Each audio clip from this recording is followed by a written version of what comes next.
Ayushman card કાઢવા માટે તમારે કોઈ પણ બ્રાઉઝર ઓપન કરવું પડશે. ત્યારબાદ ઉપર મુજબની વેબસાઇટ ખોલવાની છે.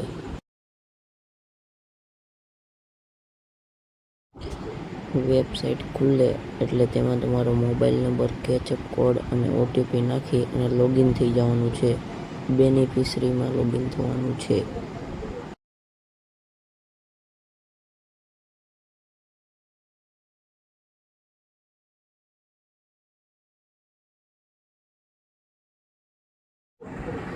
ઓટીપી દાખલ કર્યા બાદ કેપ્ચા કોડ આવે તે પણ ભરી અને લોગિન થવાનું છે. પોર્ટલમાં લોગિન થશો એટલે આવું કાંઈક ઇન્ટરફેસ દેખાશે. તેમાં તમારે પહેલાં સ્કીમ સિલેક્ટ કરવાની છે. મારે પીએમજય છે. આયુષ્માન માટે અલગ અલગ સ્ટેટ વાઇઝ સ્કીમો હોય છે.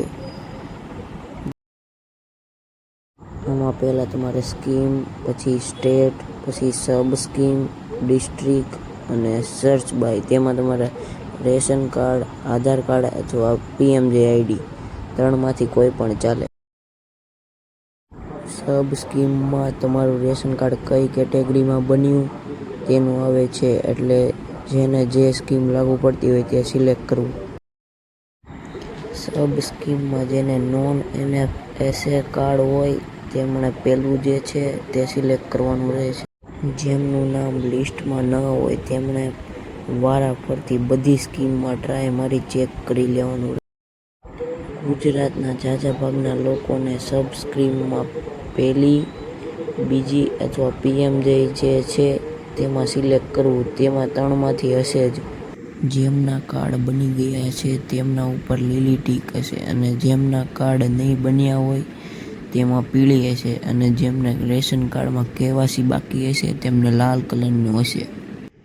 જેમને કાર્ડ બની ગયા હશે તેમણે ડાઉનલોડ પણ અહીંયાથી થઈ જશે અને જેમને કાર્ડ બનવાના બાકી હોય તેમણે આ પીળી ટીક છે એની બાજુમાં કેવાયસીનું ઓપ્શન છે ત્યાંથી તેને કેવાયસી.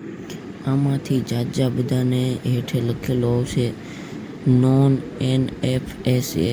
એમણે શું કરવાનું, તેમણે સ્કીમ બદલી નાખવાની રહે.